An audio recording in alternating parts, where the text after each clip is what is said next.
webinar, and it is Mr. Christopher Wallace. And as the co-founder and president of Interview, Chris builds upon a previous success as the founder and CEO of Insight, a sales consulting and coaching practice, and he has more than 15 years of sales, marketing, and corporate leadership. Chris's primary professional focus is to help companies better align the strategies of the boardroom with daily execution and at the front lines. Helping to bridge that gap allows Chris to influence constant progress from organization-wide culture shifts to individual employee breakthroughs in job satisfaction and commitment. In the end, the company wins, the employee wins, and the customers win. Beyond his work with clients, Chris is able to apply his passions as a teacher and author. He's taught as an adjunct MBA professor at Temple's Fox School of Business and has been published in outlets such as Harvard Business Review. Chris has also received his BA in Public Relations from Syracuse University's Newhouse School and his MBA from Temple University. He lives in Villanova, PA with his wife, Sarah, and their 2 young children. Now I'm going to go ahead and turn the floor over to Chris. Go ahead, sir. Thank you so much. 2 young children who, as I mentioned, are big fans of holiday music. So they're right in their glory right now. Chris, thank you so much for that introduction. It's reminding me that I should probably trim it down a little bit for you, but it's very nice of you to walk through that. I welcome everybody who's participating today. We're excited to pick up the second installment of this session. Since we did the first webinar, we actually had a chance to have the session be conducted live in the PACE Regional Summit in Princeton, and we got excellent feedback there as well. So a lot of what you're going to hear today is sort of shaped from some of that feedback that we received from the Princeton event. So we appreciate everybody joining. I'm going to go ahead and dive in. I'm going to take you back a little bit to the previous session and give you a sense of where we ended that conversation. The theme of that discussion was really around this idea of what shapes the brand perception that a customer has.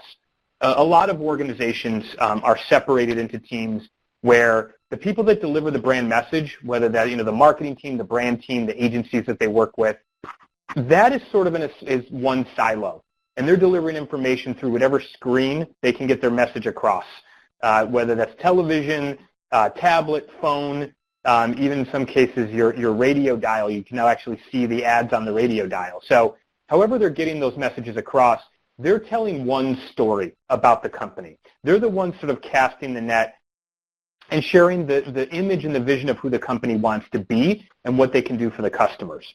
But brand experience is also a critical part of that. What happens when the customer actually interacts with somebody from the customer, be it a phone call, in the case a lot of the folks that are involved with PACE, or a retail store. Some of you may be involved in multiple channels, as our guest today is involved in multiple channels. So really that brand perception is made up of those 2 things. It's what they see and what they experience. And what we talked so much about last time is the trend is so much more toward the experience driving the overall brand perception than the messaging. It's important that those 2 line up, and that's really what this entire webinar series is about, is trying to bring the external view of the company and the internal view of the company into alignment so what the customer gets is a consistent experience. So where we left you last time was this idea of, okay, alignment's probably important, right? Having the internal and the external lined up is probably important. Where do you start?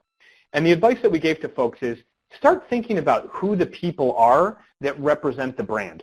Now, for some of the folks involved with PACE that are third-party call centers, BPOs, they're not necessarily employees of the brand. So they have stakeholders, they have vendor managers, whomever it is at the client, but ultimately they have to figure out who's responsible for the brand at that client. Who's going to give them that information, that insight into what the brand strategy is? My advice was, if you ask, I think they're going to be willing to share what they have. It's a great opportunity to show that you care about your client and that you care about representing them the best you possibly can.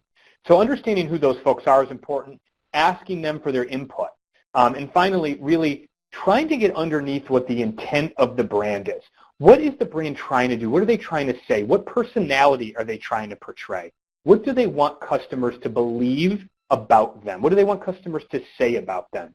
Really understanding what the intent of the brand or the marketing campaign and marketing strategy is really what you ultimately need to tie into your operation, or else that misalignment exists. So that's where we left you last time, and we're going to sort of pick up, to take off the image here, we're going to pick up the baton there and start talking about how you do that translation process, how to take the strategy and turn it into actions you can take in your call center, and how to embed those different behaviors and those actions into the routine of the agents who answer the phones. So I'm thrilled today to welcome a client and guest who's going to help us walk through this. I'm going to give you a sense of kind of what the agenda is for today, and then we're going to turn it over to a little Q&A with Sarah Gauthier from Blue Nile. But what we're going to talk to Sarah about is understanding brand strategy, right? For somebody who is responsible for overseeing a call center and making sure that the agents are on message, how do you build that link between the call center and the strategy? Translating brands and actions, we're going to talk about some of the methodologies we use at Interview. How to build content that actually can get the brand message across, not just your typical computer-based training or instructor-led training where somebody's standing up talking at the agents. How do we get them engaged? How do we draw them in and really help them identify with the brand? How to introduce the concepts in a way, in a cadence that is going to be digestible for the folks on the phones. And finally, ongoing reinforcement and support. So those are the things we're going to touch on. And as I alluded to, we're lucky today to welcome a guest. Sarah Gauthier is the Senior Director of Customer Experience for Blue Nile. She is both a client and a friend to the team at Interview, and we're very thrilled to welcome her today. So Sarah, thank you so much for joining us. Thanks for having me, Chris. It's great to be here. What I want to do is, for the folks that don't know, it's possible that some folks on the phone, probably not any of the women on the call, don't know who Blue Nile is. Can you just take a couple minutes and share with us who Blue Nile is and what you're trying to accomplish? Yes, I would love to. I love talking about Blue Nile every opportunity I get. We were founded in 1999, and at that point in time, we were a very disruptive business in terms of being the first online jeweler. So Blue Nile really specializes in engagement, but we also offer wedding bands and other jewelry products, everything from bridal gifts to wear everyday pieces. And we're still the only online jeweler where you can buy an engagement ring before 3 p.m. one day and have it delivered to you the next day. So our specialty is sparkly, exciting objects that bring a lot of happiness to people. It's a very fun business to be in. The most important question and follow-up to that is, Chris mentioned that there's a discount code for the PACE convention down in San Antonio. Do you have the discount code that you will share with everybody from Blue Nile? Is that going to happen today? I mean, we could probably arrange something. I'm just joking with you. No, obviously it's a very busy time for Blue Nile, and obviously my team and I have gotten very involved and very familiar with what you're doing as an organization. What I want to talk about a little about your role and kind of what you're trying to accomplish. When you think about customer experience, you're the keeper of the customer experience for Blue Nile. How closely linked is your vision for the customer experience to what the marketing and the brand teams are trying to do? Yeah, Chris, it's a great question. You know, our collaboration with the marketing and brand teams is absolutely critical to my team's success. And to illustrate this and to illustrate the company's commitment to this, we actually just hired a brand new chief marketing officer at Blue Nile, and I report to her. So historically, we've had a team that reports to a more operational arm, but with this new emphasis of really focusing on the customer experience and making sure that that is adjacent to marketing, we've moved under this new chief marketing officer. And in addition to that, since I took over this team, which was about 8 months ago, I've also built out a customer experience team that we haven't previously had. So these are folks that actually help support some of the call center operations and some of our showroom operations. And it's been really important for us to have those adjacencies with the marketing and brand teams. We actually sit with the marketing team and the brand team and the creative team, and all of these teams are considered part of the customer experience. I'm biased, so I would argue that my team is probably the most important part of this group. but that makes us very valuable to the marketing team as well. So not only do they feed us the information such as, promotions and site updates and things that are a little bit more tactical, but we're able to feed them customer information, and that strongly influences the activity and the different outputs that they produce and how we speak to our customers and how we reach out to our customers.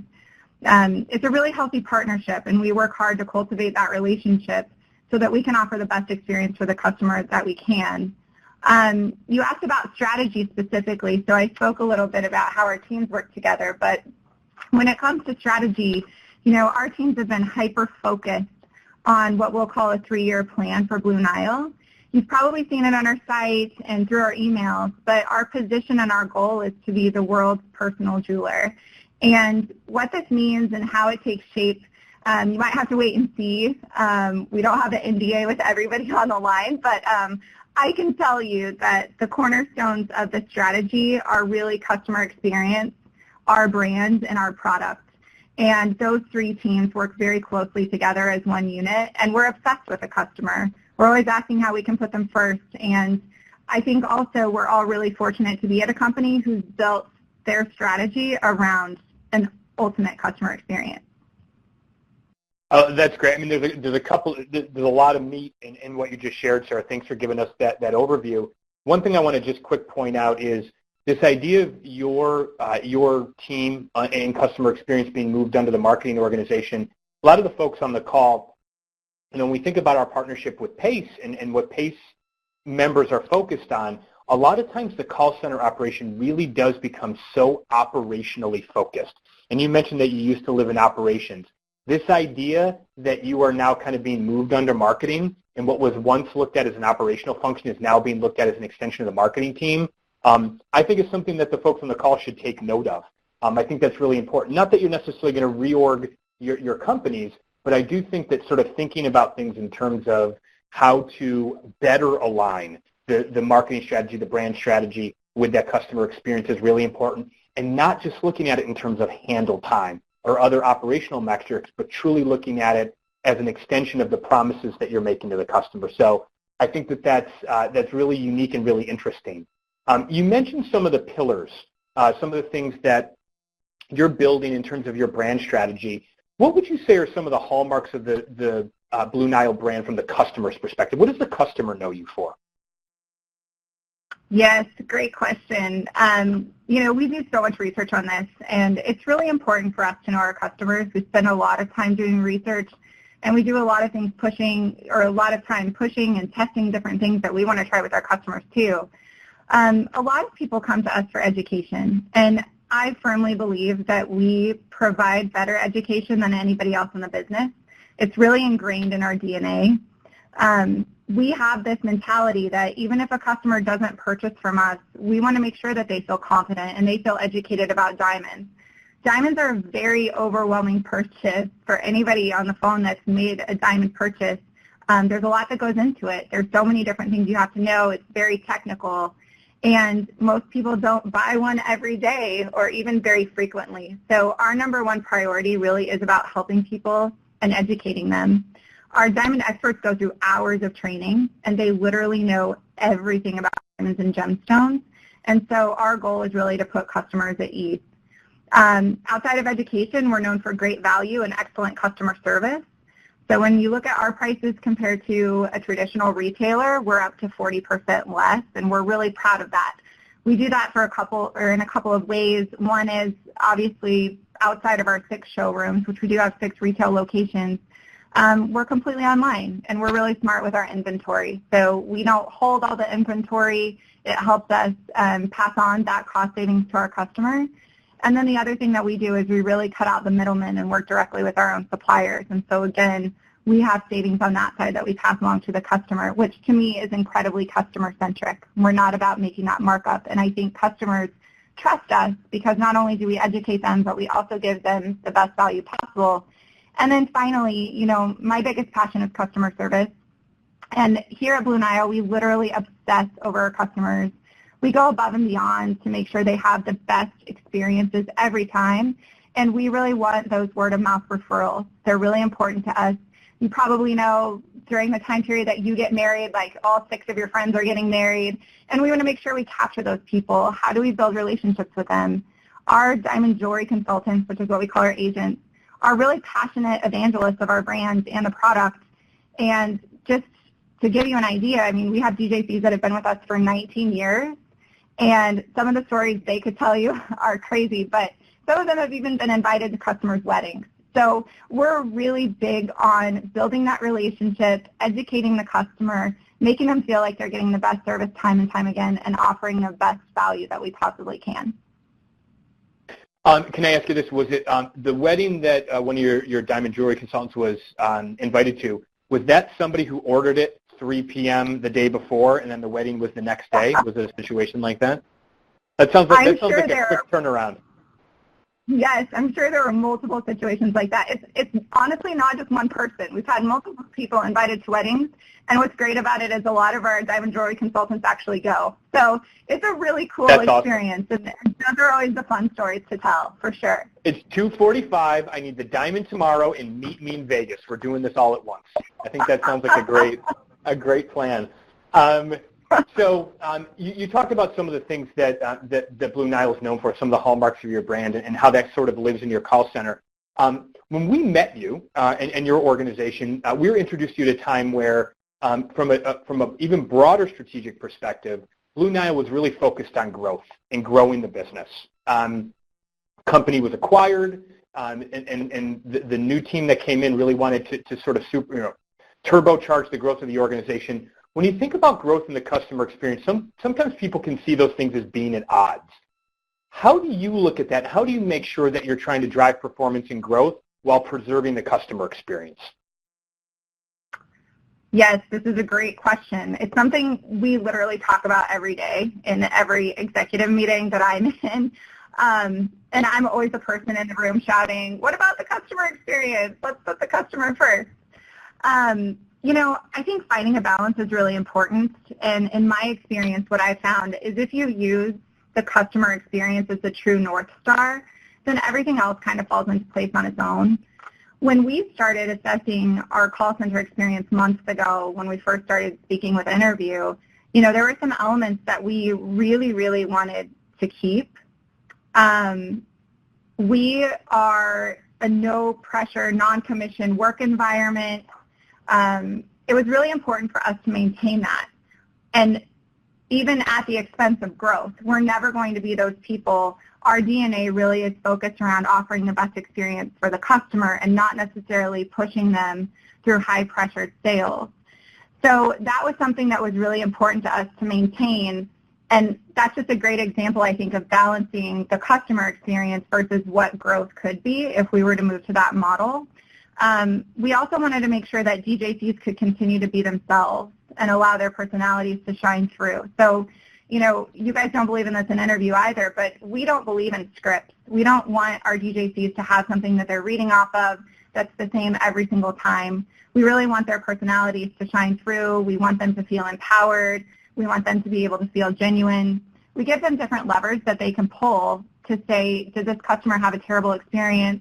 I hope that doesn't happen, but it does. We're not perfect, and nobody's perfect. And so giving them parameters to be able to make the situation right with the customer versus them having to track down a supervisor or a manager or a leader is really important to them, and it's critical to our success because it gives the DJC more confidence in what they're doing every day. And I think those are a couple examples of how we've tried to say, look, we're going to put the customer experience first, and then everything else is going to fall into place because we're going to get more referrals, we're going to get more people in the door, and that is going to organically grow our company. I think you asked me, Chris, how, maybe you didn't get to this yet, but how we want customers to feel when they get off the phone. And I would say that when customers get off a call, we really want them to feel very confident and empowered. And so we try to give that same freedom and license to our DJCs so that they're able to translate that over to our customers.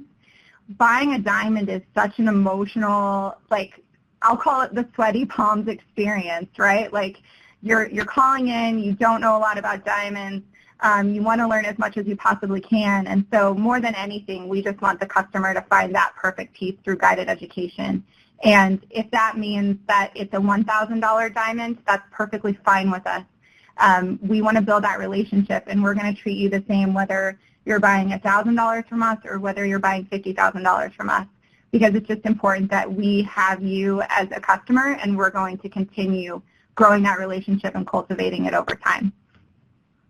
Those are some great points, Sarah. I think one of the things for the folks on the call, we're going to talk about how we worked with Blue Nile to kind of do that translation process so the brand and the customer experience were really tied in with the growth strategy, so things weren't lost in that process.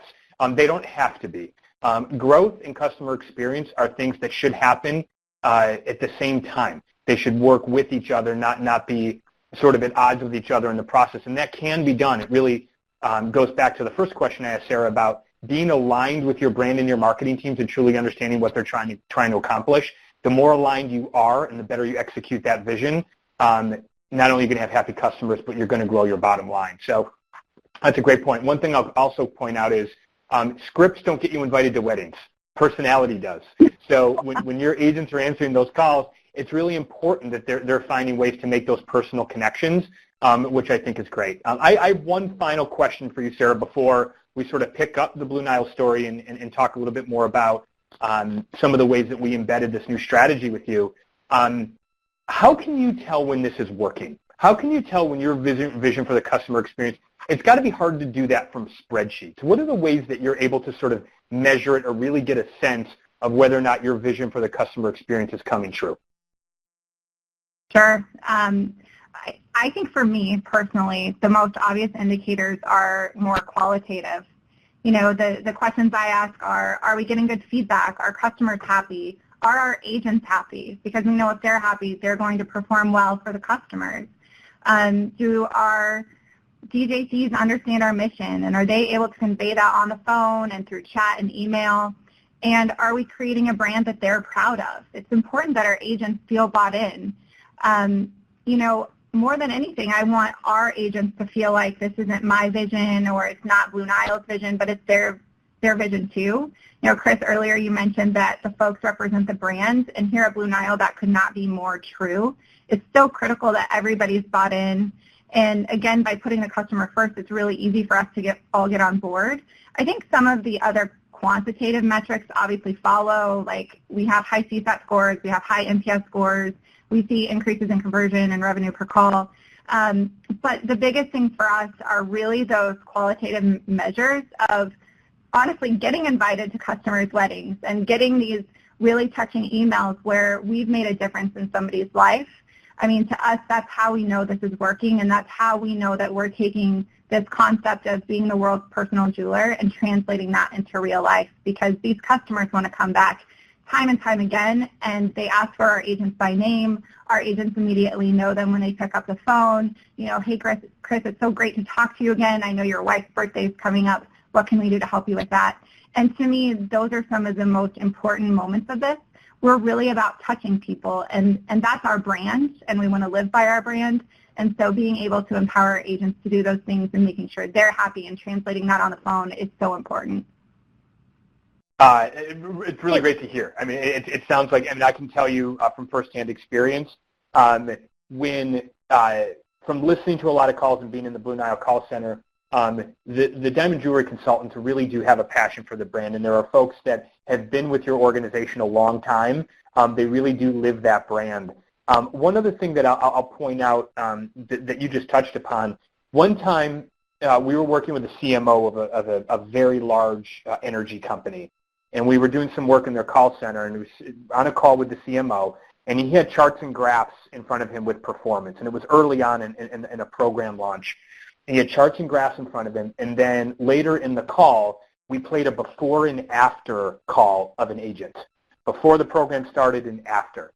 And he listened to him, and he had the charts and graphs in front of him. He actually had people on his team saying, based on those results, we're not going to continue with this program, or recommending that. And he said, there's no way with what I just heard I could go back to that. I cannot take that transformation that I hear from one call to the next and go back. His bet paid off. he bet on his team, and he said, this is going to pay off over time, the focus on the customer, the improved experience, it's going to pay off in time, and it did. So that idea of the qualitative, everything's about the bottom line. We understand that, and it drives it, but it really is once you hear it and you know it's working, you know the results will follow. That's really good perspective. I appreciate that, Sarah. Sure. What we're going to, so Sarah's going to stay on with us, and there may be times throughout the call that she'll jump in. She'll also be available for questions at the end.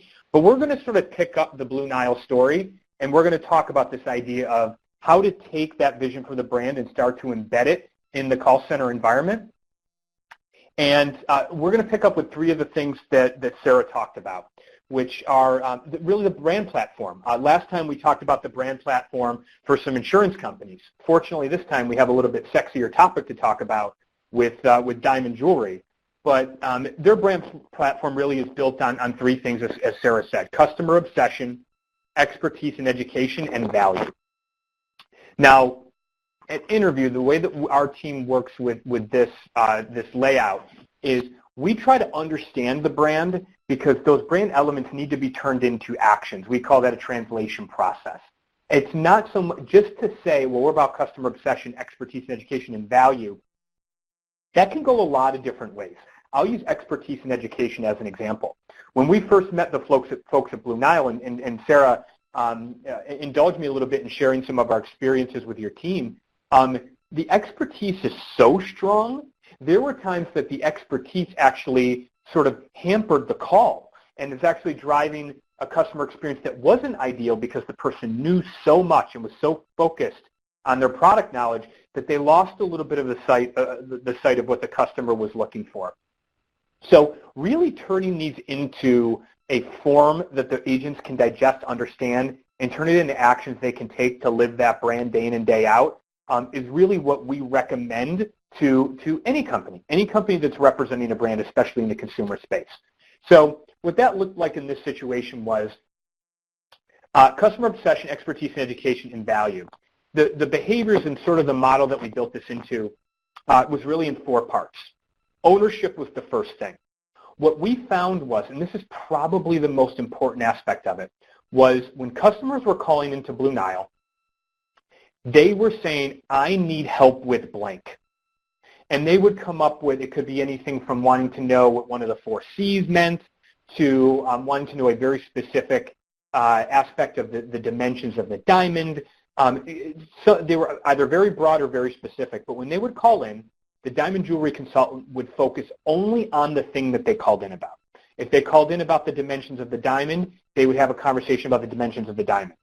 But what we were finding was they were talking to the customer and they were helping the customer, but they were not necessarily helping the customer get any closer to where the customer needed to end up. The customer, in some cases, may have thought that what they needed to talk about was the dimensions of the diamond, when in fact they were trying to accomplish something else. So what we did was we took this idea of customer obsession and expertise and really tried to leverage those two things together to say, you are the expert. Don't apologize for being the expert. Take control of that call right away. Don't let them lead you down a path that is going to lead to them not getting to the destination that they want to arrive at. Help them find the place that they want to get to and help bring up the topics that are important to that customer. So the idea of taking ownership and trying to understand what the customer's objective was critically important, because we felt like that was even more customer-centric than just following the customer, because ultimately it's going to get them to the outcome that they want. The ownership led to that objective. What are they trying to accomplish? The rest of the call was focused on the outcome. We know what the objective is, the line of questioning, the different topics that you would bring up, the education that you would provide, would all be pointed toward that outcome, not just knowledge for the sake of knowledge. It was knowledge on what they needed to make the decision they needed, and either to purchase or not purchase. And as Sarah said, this is not about creating a high-pressure sales environment. It's actually quite the opposite. It's just helping them. If they want to buy a diamond, don't stand in the way of them buying a diamond. And don't necessarily answer 45 minutes of questions that aren't going to get them closer to buying a diamond. Find out what they need, help them get there. That outcome was the most important switch that we made, but the ownership was probably the most important behavior that we built in. Focus on helping them get to where they want to go own the call, be the expert. Optimize was actually a series of behaviors at the end of the conversation, and obviously there's some detail below each one of these. I'm trying to give you sort of a broad picture, but optimize was really, what are the personal touches you can be putting in? How do you make sure you get invited to that customer's wedding? That should be your objective, Sarah, for every one of your agents. If you don't get invited to the wedding, you failed on the call. That should be a checkoff. But really optimizing what that experience is and making sure that you're connecting with that customer on more than just a purchase.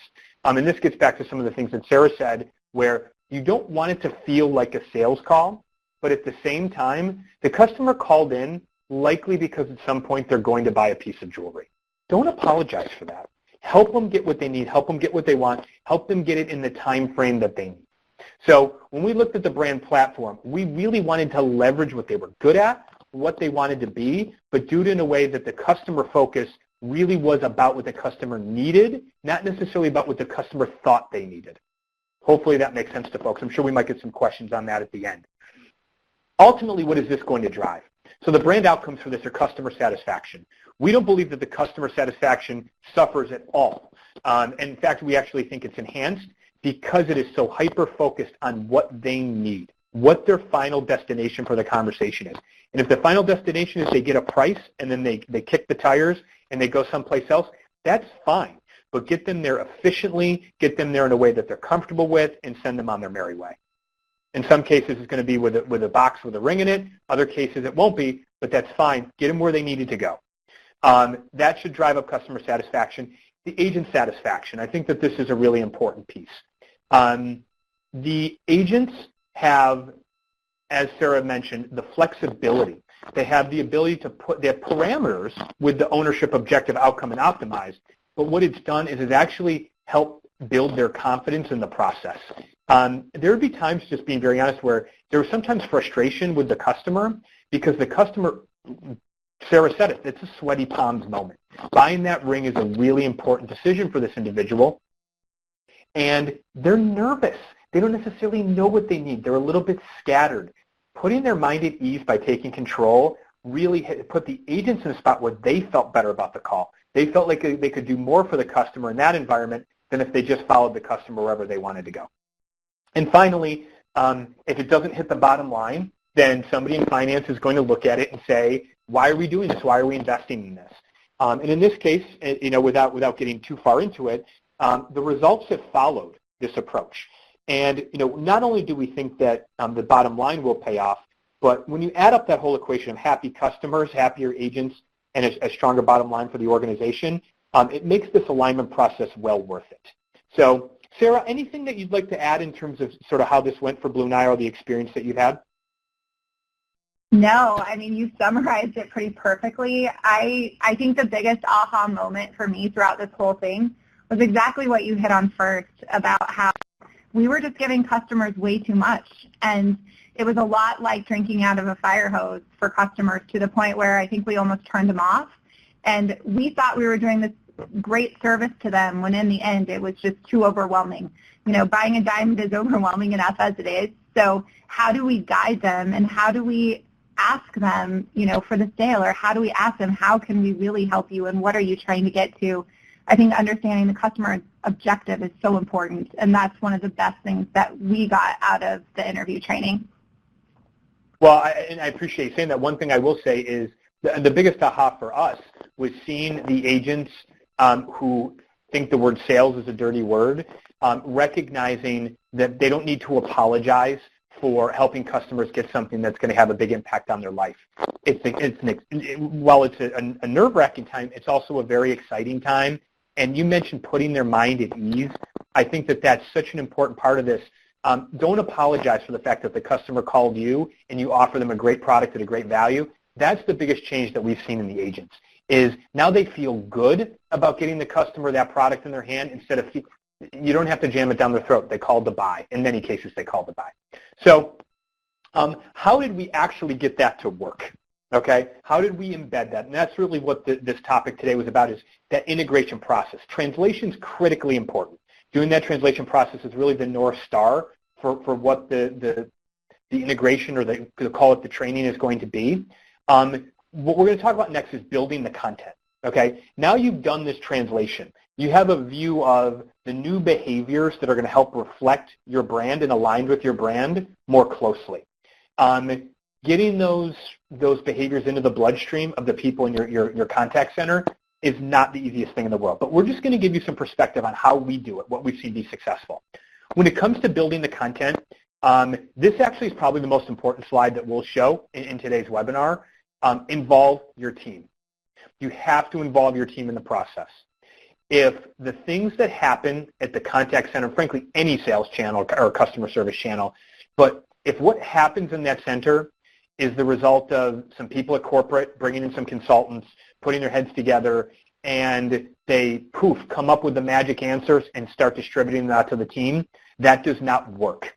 One of our favorite phrases that we use at Interview, a quote, is, what you do for me without me, you do to me. What you do for me without me, you do to me. And nobody wants anything done to them. So if you're going to do something for your agents so they can serve their customers better, involve them in the process. What we do at Interview, we have a process. We mentioned this on the last call. We mentioned it at the session in Princeton. We have a process that we call the brand transfer study and the brand transfer score. What that allows us to do is find out, Sarah mentioned that her agents believe in the brand.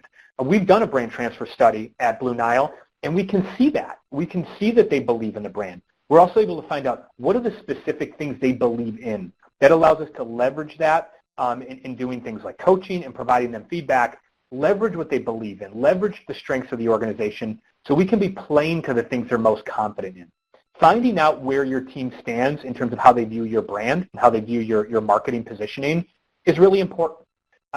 They're an important audience in this process that we treat them like the customer. We treat them like our end customer.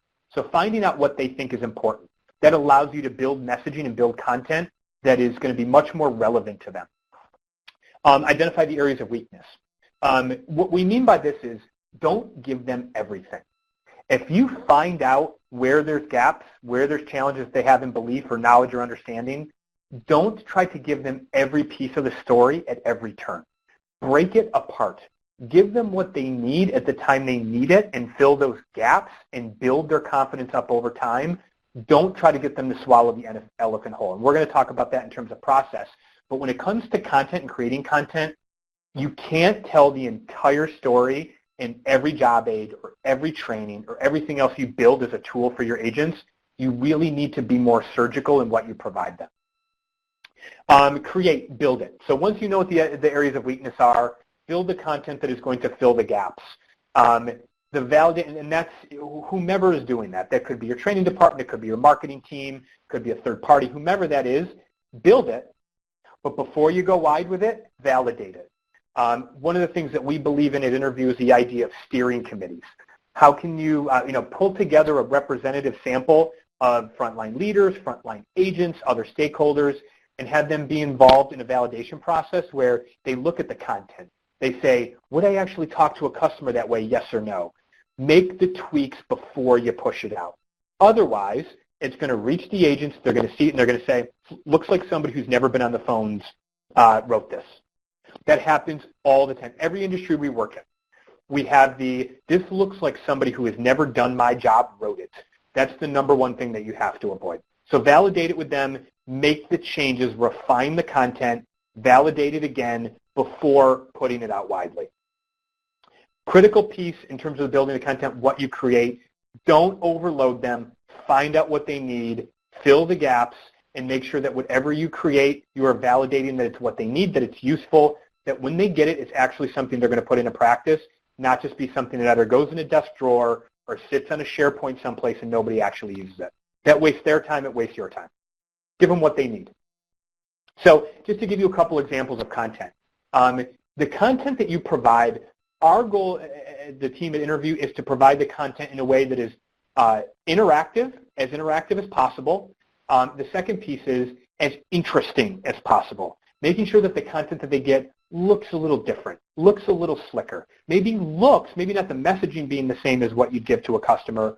It should be translated for the internal audience, but making sure that the way it looks and the way it feels is to the quality of what you would give to a customer, because you want them to feel confidently about what you're providing them. It should look great. It should be slick. It should be innovative. Some of the examples of tools that we've used, and I won't run through every single one of these, but I want to point out the upper left-hand corner was something that we did for Comcast. That was a physical kit that the frontline supervisors got. So we built the content. That kit included learning content, included games, it included one-sheets. It really was an all-inclusive package where the supervisor could open that up and be able to interact with their team around what was a very critical initiative for Comcast in their X1 platform, and make it real for the agents. When we talk about integration, physical kits, sometimes it can be expensive. They're worth their weight in gold. People having something tactile to touch and look at that's cool and interesting. We go back into call centers today, 5 years later, and we still see those kits. So that's a valuable piece. Some of the other things that I'll point out here, videos, emails, user-generated content. We have a partner up in Canada. They're huge on all the best practices that they share with their team is user-generated content. They do not professionally produce them, and they do that. They've got plenty of money to do that, but they don't professionally produce them. They want it to be all organic. They want it to be for the people, by the people. So these are just some examples of some of the content, some of the tools that we use, some of the tactics we employ to sort of get the message into the bloodstream of the people in the contact center. Moving on to introducing the concepts, and I know we're at about 10 of. I've got a few more thoughts to share, and I think we are probably going to go a couple minutes over, but I do want to leave some time for Q&A with myself and Sarah.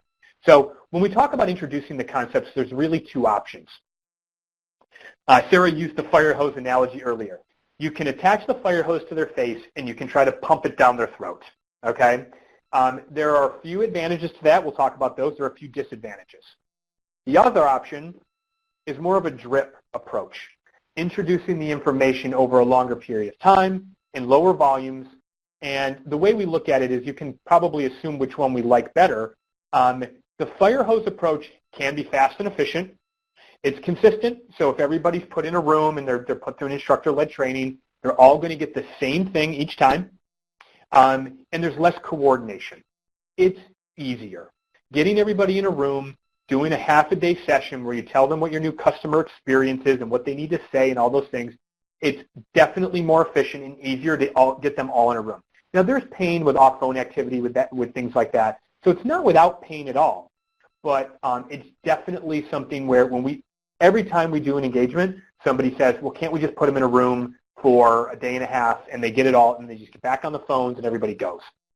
Doesn't necessarily drive the best result in terms of what we've seen.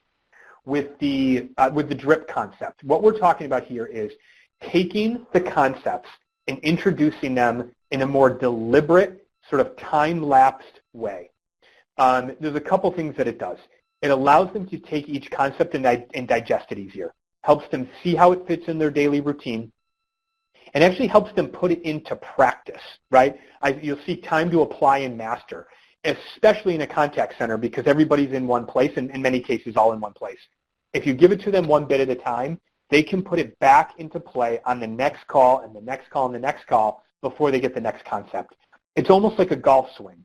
If you try to teach somebody all the pieces and all the mechanics of a golf swing all at once, you're going to twist them all around and they're not going to be any more successful. If you give them piece by piece and they just work on that piece for a while, their chances of getting better and being more fluid go up significantly. The other thing we believe is if you do it over time and you break apart the concepts, you can give them the chance to interact with their peers. That could look like anything from short huddle workshops where people are getting together in a conference room or even before their shift with their supervisor and quickly talking about what's working, what's not working. What did you think of that concept? Who put it into practice? How did it work for you? What did customers think? Giving them the opportunity to learn from their peers is always going to be more powerful because they believe their peers know better than anybody else. Their peers are the ones talking to the customers every day, not somebody in marketing. It's just reality. They'd rather hear from somebody in the trenches than from somebody back in the corporate suite.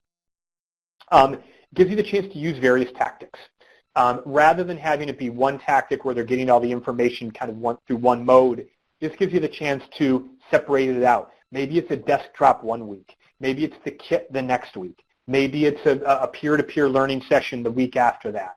The opportunity to introduce different modalities and get them interacting with the concepts in different ways is going to strengthen the muscles that they have.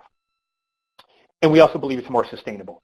If they have a chance to digest this, learn it, practice it, apply it over a period of time, they're much more likely to get into the habits of delivering these behaviors and executing them than they are if they just get it all at once.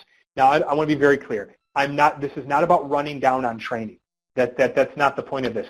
This is just giving you the opportunity to look at a true integration of the brand story and doing it in a way that we think gives you the chance to do this once and be able to leverage the benefits over a longer period of time rather than having to repeat the training over and over and over again.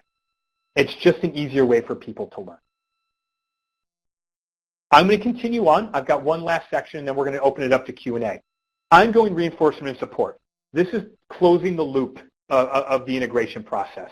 Now that you've gotten the content out there, you've introduced the concepts, people are starting to apply, they're starting to refine. It really is important to make sure that you're reinforcing what they're doing and you're checking in with them. The first piece here is scheduling regular checkpoints, making sure that there are things on the calendar where you are reinforcing the topics, you're revisiting them. Coaching, peer-to-peer learning and interaction, and calibration. Those happen to be the 3 ongoing touch points that we helped embed with the team at Blue Nile, and they have them on a regular cadence. We make sure it was built into their operation so it wasn't overwhelming in terms of the amount of time that they had to commit. It really was a situation where they could take these things, these were the building blocks for them to introduce the program and support the program, and now they become habit, and it puts you in a situation where the agents are always looking at what they're doing, constantly thinking about how they can be better. This is about a commitment to constant performance improvement and constant behavioral improvement, and without those things on the calendar, it falls apart. Without the reinforcement and revisiting the concepts, it falls apart. So this is an absolute must. The last piece here is listening, asking. Find out what's working. Find out what the obstacles are. Share the ideas that are working the best. Do your best to uncover the obstacles.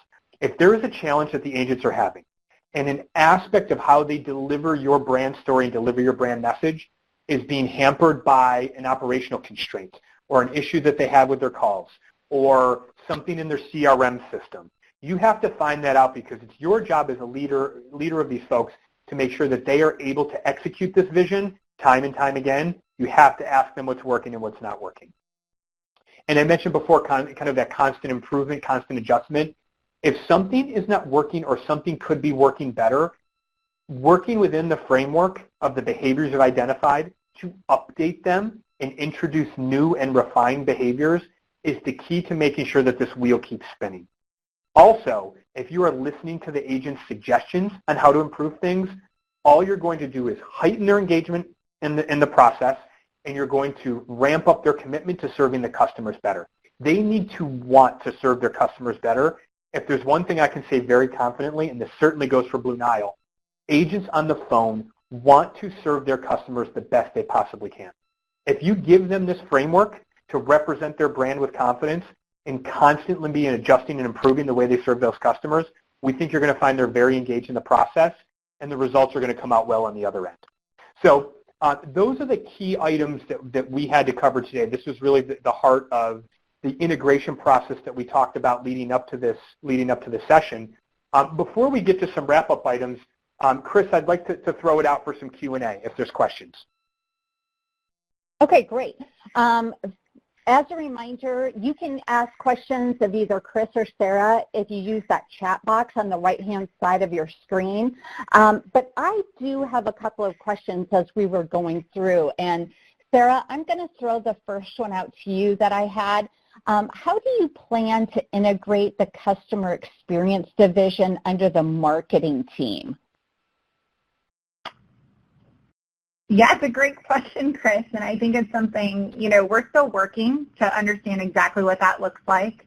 I took this role about 8 months ago, and at that point in time, I had a really strong sense that we would come to this, meaning my group reporting up into a CMO type position. The role that I'm in right now as head of customer experience literally did not exist 9 months ago. So I think it just shows the commitment that Blue Nile has to figuring out this adjacency of brand, call center, customer experience. And by creating that, it was intended to bring all of those groups together since there are so many adjacencies and because it does directly impact that customer experience. So my team spends a lot of cross-functional time together with marketing and brand, and I think that's really important in our future success. But bringing us all together under one leader in our brand new CMO was a huge step in the right direction.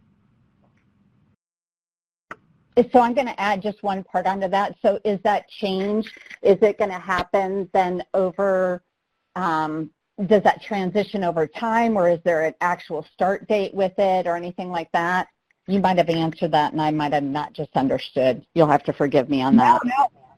No, it's a totally fair question. You know, I think it has been happening over time, and it's these little changes that maybe people don't necessarily realize, but they're so incremental and at the same time super impactful to the customer. So I would say it started about 8 months ago when I first moved into the role, and I see it continuing to shift as we really prepare for our 2019 strategy and beyond, which is so focused on this concept of being the world's personal jeweler and then figuring out ways to spread that to all the different departments. But certainly, you know, we're trying to take an organic approach so it doesn't feel like too much at one time, kind of what Chris was talking about, the fire hose versus the drip method.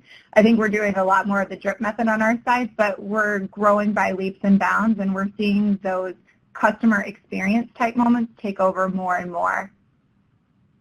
That makes absolute sense. That's fantastic. So then the next question, and Sarah, I'm like totally piling on you because this is it's so interesting hearing about the Blue Nile story.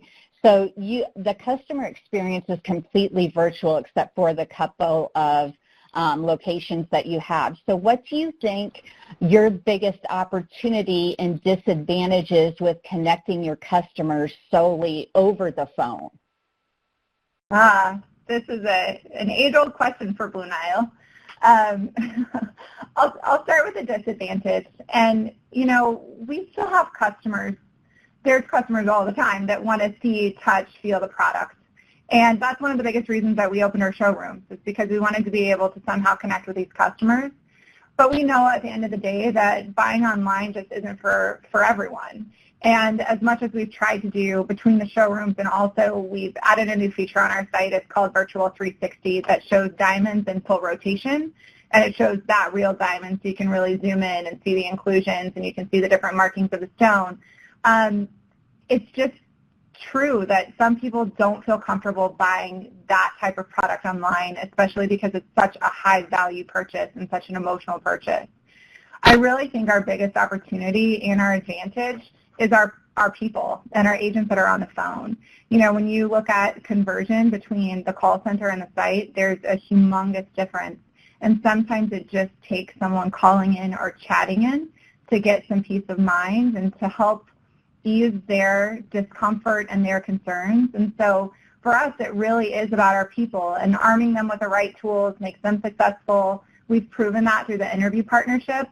You know, at this point in time, they've had all the training that they need, and it continues through these things that Chris was talking about with the ongoing reinforcement and that support.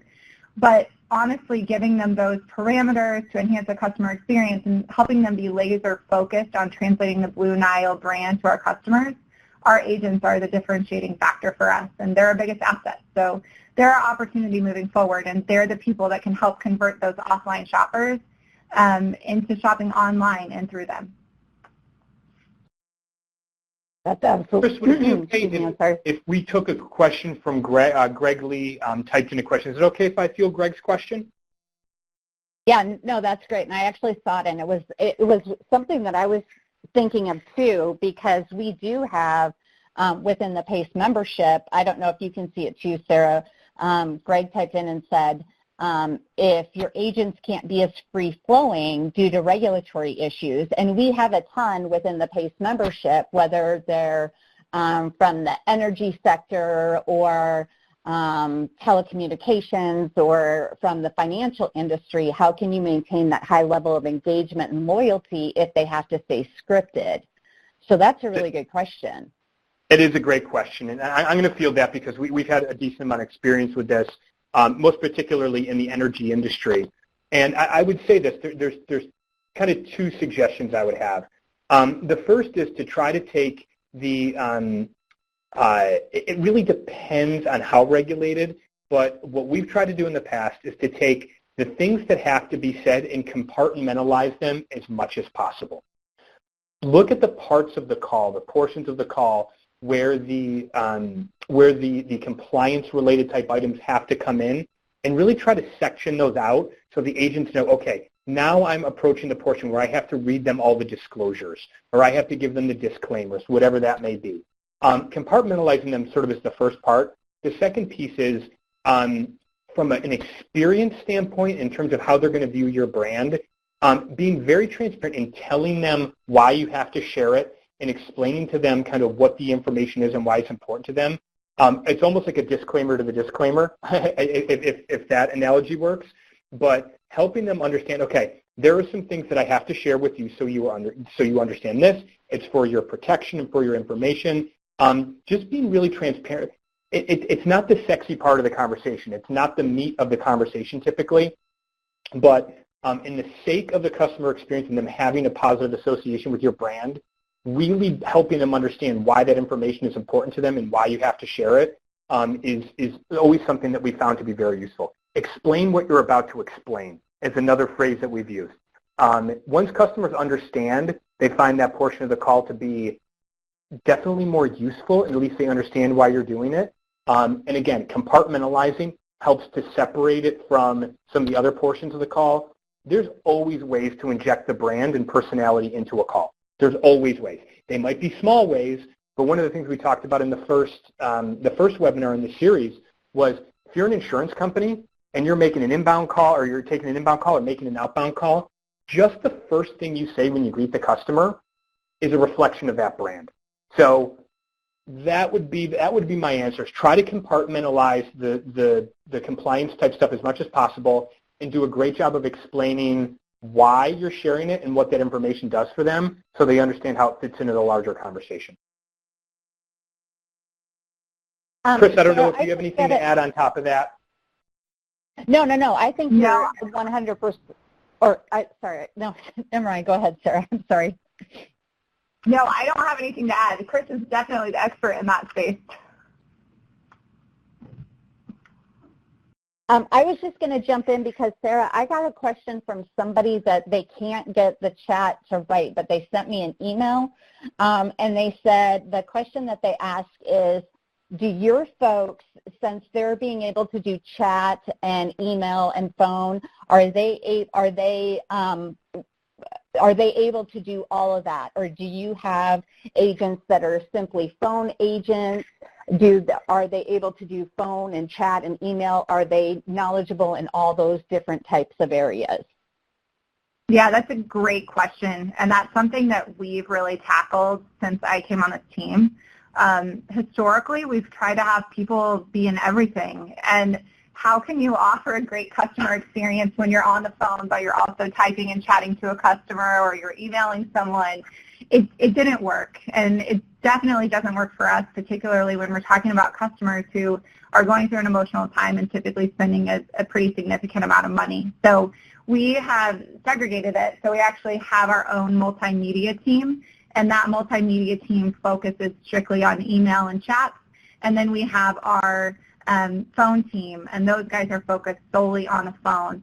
And that's not to say that they won't hop into email, but it will be at a time of day when we might be taking fewer calls and they're not being bombarded with the call volume. But our goal is really to have our diamond jewelry consultants focusing on one customer at a time. And so that means putting some parameters in place so they're able to do that.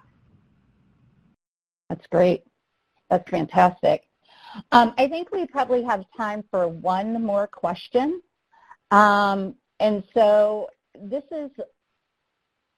I think this is probably a good one to end on. So both of you talked quite a bit about the fire hose drip analogy And, you know, I use that quite a bit myself, so I really actually love it. Most companies do flood their teams with concepts and plans, whether it's in the training section, continuing education, or even just updates to whatever it might be. How do you convince companies to adopt the slower delivery method for longer sustainability, especially when there may be changes that come out or updates or whatever the case may be, when we have to get that information out and get it out now? If it's okay, I'm going to field that one because we've had a lot of experience doing it across a number of different organizations. I think there's a couple of ways. It's a very intuitive thought process. Explaining to people why is the most important part. Once they understand the why, it's really hard to argue with it. It's hard for anybody to say, oh, well, no, I actually would prefer the other way. If given the opportunity, I think people would always choose to kind of do it in a more deliberate way. The way that we do it, I'm going to be completely honest, is it's all about sort of mitigating their risk and sort of taking the risk of doing it that way down. Typically what we do is we say, let's pilot it. Let's try it and see how it works. So it's almost let's take baby steps before you fully commit. You can get a sense of how it's working and what the results are. That's the quickest answer, is trying to take that approach, break it down into as simple of a process as you possibly can, and give somebody the incentive to say, okay, I believe you and I agree that this would be the best way. We can try it in a controlled environment. If it doesn't work, we'll go back to the other way. They all intuitively know that it's a better way to do it. To use a phrase that we love here in Philadelphia, sometimes you have to trust the process. Doing it in a way that makes the intuitive sense that you yourself would want to have the information introduced to you. If it feels right, getting people to give it a try really is about making it as simple and as, you know, as little risk for them as possible. So that would be the best thing I could say. It really is a change management exercise. So getting people to commit to doing it a different way isn't easy. Take their risk down as far as you possibly can. That would be my suggestion. That's fantastic. What if I just tried it with just one thing, or give it, let me just try it for a week, or with this initiative, instead of giving it to them all at once, let me break it up into two. Let me just try it, dabble with it a little bit and experiment and see how it works, see what the reaction is. The evidence will convince them, but they're typically going to need evidence. It's hard to do it without evidence.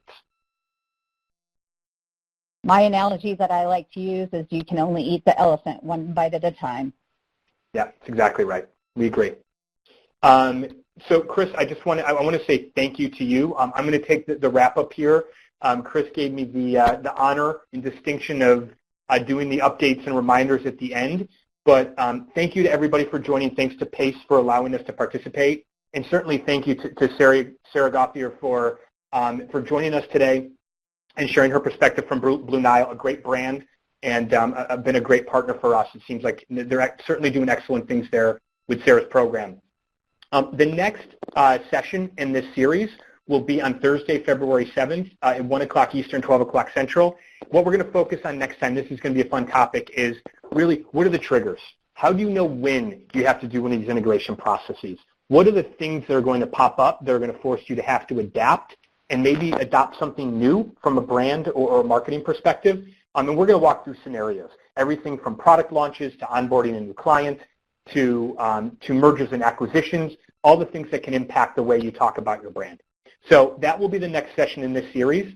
The series will culminate with our fourth session will actually be live and in person at the ACX conference, the PACE 2019 Annual Convention and Expo in San Antonio from March 31st to April 3rd of next year. So we will put a cap on this four-part series in person, so hopefully everybody will join us for that.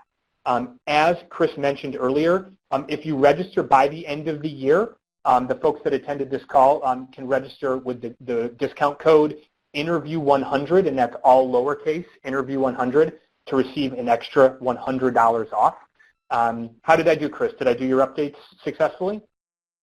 You did it fantastic. I let you take over from now on. Well, I appreciate, like I said, the PACE team, Sarah, thanks to everybody who attended. And we will certainly look forward to having you join us in session number 3 in a couple of months. And happy holidays to everybody. Take care, everyone. Have a great rest of your day.